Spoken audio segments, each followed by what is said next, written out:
Hello mga kasari, magandang hapon. Time check natin ay 12:13 ng hapon. Sa oras na ito, 12:13 na, hindi pa kami kumakain. Kasi wala kaming ulam. Wala po kaming ulam. Baka may gusto pong mag-donate dyan ng pang-ulam.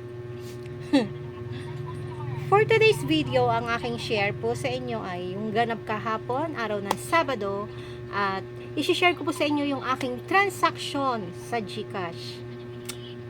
Sa araw ng Sabado ay talagang malaki ang transaction natin sa GCash, at ang aking cash out kahapon ay umabot ng 60,000. Yung malalaking transaction ko po ay umabot ng 60, at ang aking tinubo sa 60 ay 900 pesos. Hindi po kasama doon ang aking mga cash in at malilit na transaction. Basta ang aking tinubo po doon sa malakihan lamang ay 900. At nung tinotal ko po siya kaninang umaga, ang aking tinubo pala kahapon sa GCash ay umabot ng 1,000 plus. Kahapon ay naisama ko na rin yung aking benta para may pagbigyan ko lamang ang aking transaksyon, para wala akong mapalampas na pagkakataon, kasi sayang po yun. Pera din po yun na pumapasok at sayang ang tubo.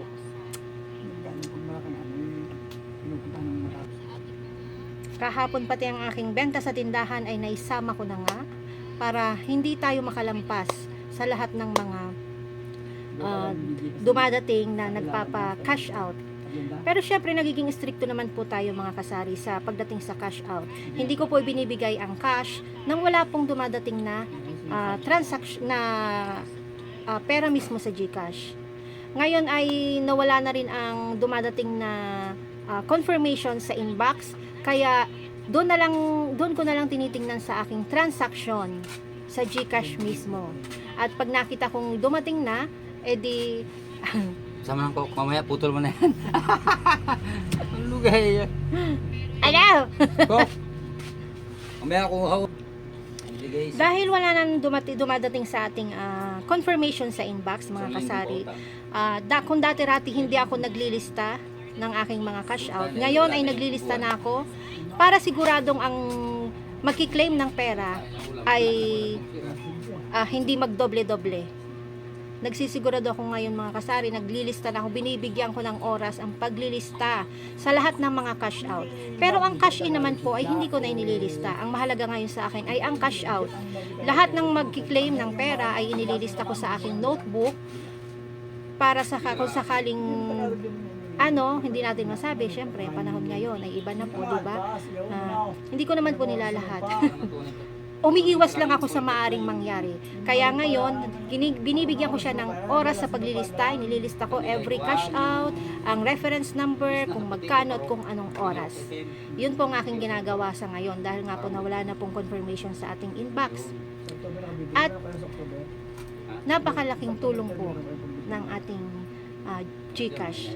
Noon ay wala po akong ganito, GCash. Yan ay parang binabaliwala ko lang. Napapanood ko lang sa mga vlog, na ganon. At na-inspire po ako sa mga vlog ng iba nating mga kasari, ng mga vlogger din. Kaya, why not subukan ko? Dahil lagi din naman pong may naghahanap dito sa akin, tuwing may bumibili, kung ako daw may GCash, kung ako daw po ay tumatanggap sa pagbabayad ng GCash. So, tinry ko, at siguro ako ay wala pa po akong 1 year na nag-GCash, at masasabi kong talagang napakaganda. Napakalaki po ng tulong para sa ating tindahan. Ang aking GCash po ay hindi ko sinasama sa aking kita ng store. Yun po ay nakahiwalay para ma-monitor ko po ang aking GCash kung ito po ay lumalago. At ang isa pang technique na aking ginagawa, kahit po ako ay merong traditional load na ginagamit, at pag nakita kong malaki ang laman ng aking GCash, ay doon ko po nilolodan sa GCash. At may additional charge po pag sa GCash ang aking binibigay sa aking mga tumer. Tinatanong ko muna sila kung sa GCash o sa traditional load. Kasi yung iba, ang gusto nila pag naglo-load ay sa true GCash ang transaction. So, isa pa rin po nga pala na aking isi-share sa inyo mga kasari. Ako ay bumili ng